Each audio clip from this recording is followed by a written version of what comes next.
The next dreamboat coming to stage your commercially comes from Philadelphia, Pennsylvania. Put your hands together right now for Connor King! Wow.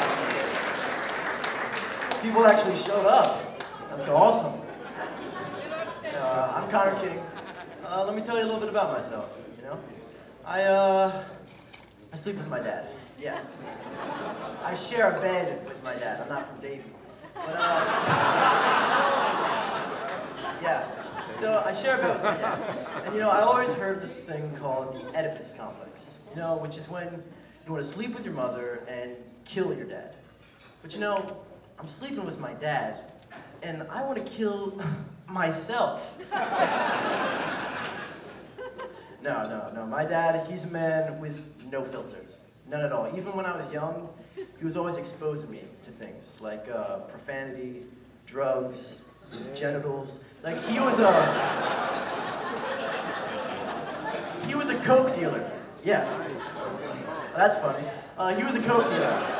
And when I was 5, I actually found his stash, his drug stash. Yeah, that's not a joke, I know. And so, I'm sitting on the couch. I put my hands down the cushions, and I pull out a big white rock. Now, if your drug stash can be found by a 5-year-old, I think that says something about your credibility. Anyway, so I find the rock, and I'm confused. So I'm just like, Dad, what is this? He comes in, sugar. It's sugar. Sugar? Yeah, you know, put it in cereal, coffee, sugar. Okay, sugar. And you know, guys, say what you want about the man, but that was the best bowl of cereal ever. It was. But I'm from Philadelphia. Yeah, and Philly's great. I love it. Awesome. Give it up for Philly. Great place. It's actually a lot like the movie Philadelphia, except, you know, less Tom Hanks and a lot more AIDS. Yeah, it's a rough one. I know. But, yeah, a lot of gays in Philly. A lot of gays. Except, you know, I'm not gay.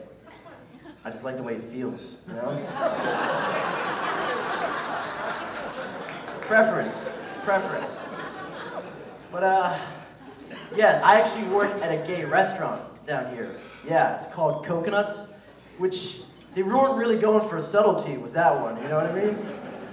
Anyway, so I'm walking through it the other day, and an old man stops me, grabs me by the arm, a gay old man, and he says to me,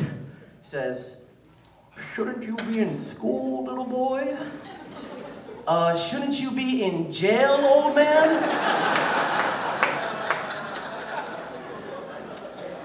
Speaking of Mitt Romney,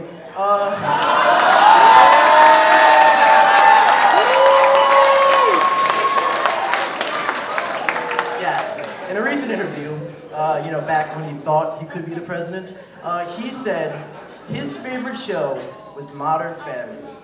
Yeah, which, if you don't know, is a show about a gay couple. And he's opposed to gay marriage. So it didn't really make a lot of sense to me. You know, it kind of seemed about as likely as Hitler's favorite show being Seinfeld. Oh, that George is so neurotic. I was in the pool. Oh. Yeah. What a great guy. Both of them, Hitler and Romney. I put them on the same level. No, I'm kidding. Seems like a great guy. But, athlete's foot. I'm going to a really serious subject right now. Athlete's foot, it isn't exclusive to athletes. You know what I mean?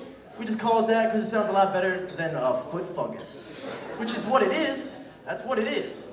Which is great. We should do that with everything. You know what I mean? Imagine how much better it would be if we changed the names of things to like, to the group of people who are really popular for having it. You know, like herpes. You know, we could call it model marks. No, baby, I don't have syphilis. I've got rapper's rash.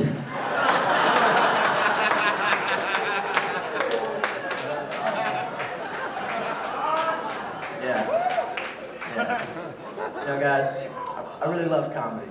I really do. It's something I'm trying to pursue personally, if you couldn't tell. And it's kind of hard, though, because when you tell your family you want to do comedy, you're kind of treating it like you tell them you have cancer. It's true. It's the same exact reaction. You know, either they're very blunt with you, and they say something like, you do know the odds are against you, right? Or they lie to you, and they say, maybe you'll be fine? And then, right when you leave the room, they're like, man, that guy is a goner. Thank you guys so much, you've been great.